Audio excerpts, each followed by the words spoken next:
Hello, and welcome to another of InstallFree's training sessions.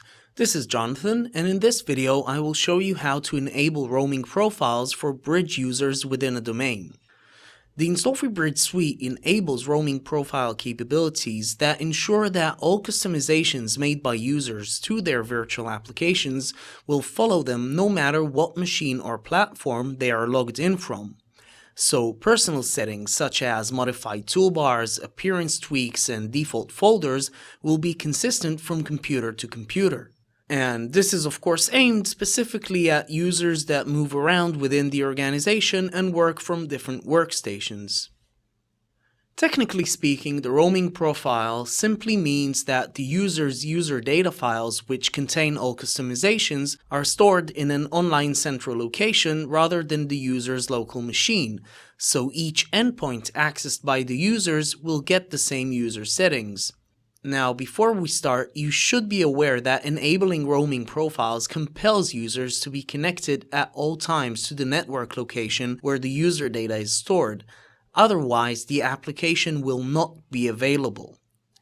By default, the InstallFree Bridge Suite is configured to save the online user data in the InstallFree file share under the Data folder here, though you can configure the user data to be stored on any online location, such as the user's network folder or a similar location.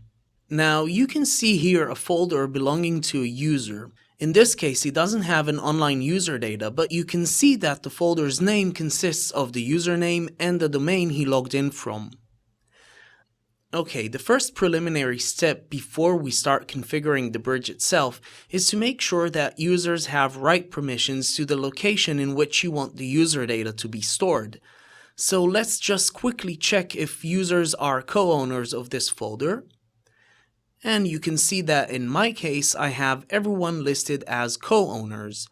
But in your case, you can reduce this only to a specific group or OU of bridge users. Okay, now let's switch to the IFMC. Now, the first thing that we are going to do is configure IFV applications to use an online user data rather than the locally stored one. And in this case, I'm going to enforce this on all of the users who use IFV applications. So I'm going to right-click the AD tree root and select System Preferences, which will define my system defaults. And here, I'll switch the user data drop-down menu to Online. Now, if I'll click OK, this change will propagate to all the AD objects found in the tree. And this includes users and computers alike. But in case you don't want all users to have roaming profiles or only want specific users, computers, groups, or OUs to enjoy roaming profile capabilities, you can always do it by managing the properties of a lower level AD object. So for instance, let's go to the demo OU here, right-click it, and select Properties.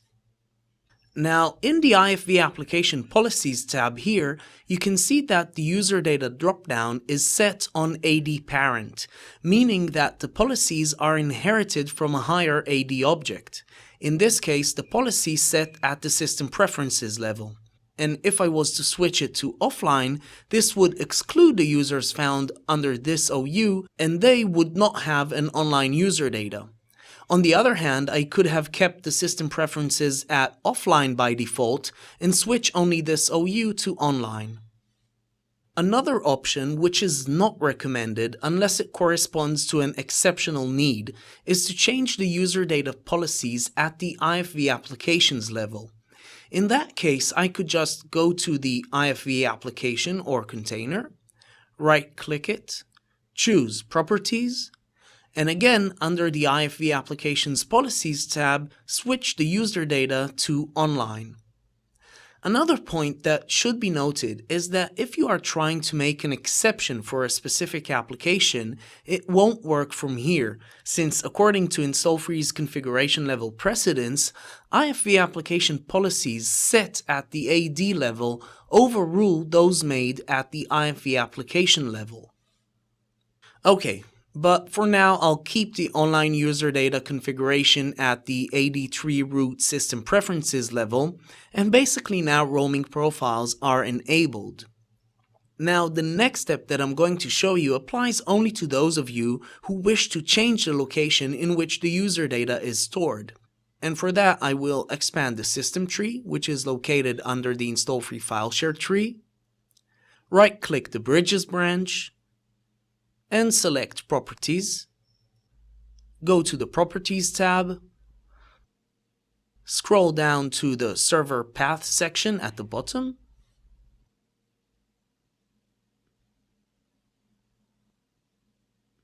And you can see here the user data file share path, which instructs the Bridge virtual client where it should store user data files.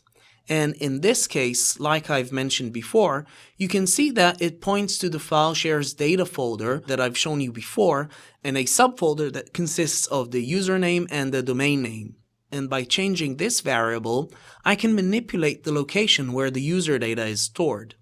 For instance, if your users have a network drive labeled Z, all you need to do is to replace the default data subfolder path to a z/install-free and keep the rest of the code at place.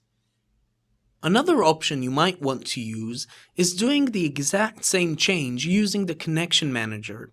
Now, we haven't yet gone in detail into the connection manager, and doing any configuration at this step will not take effect until actually enabling the connection manager. But basically what it enables you to do is to create rules for specific conditions and force the bridge to self-configure when different conditions are met. And just to show you the basic idea, I'll close this. Right-click the Bridges branch again. Select Edit Connection Manager.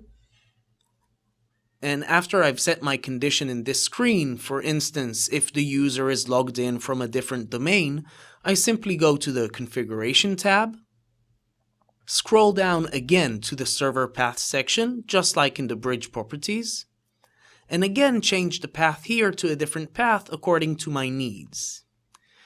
Okay, so this concludes this training section, and now you're welcome to click the decision-making flowchart and go to the next step according to your needs. Thank you all for watching.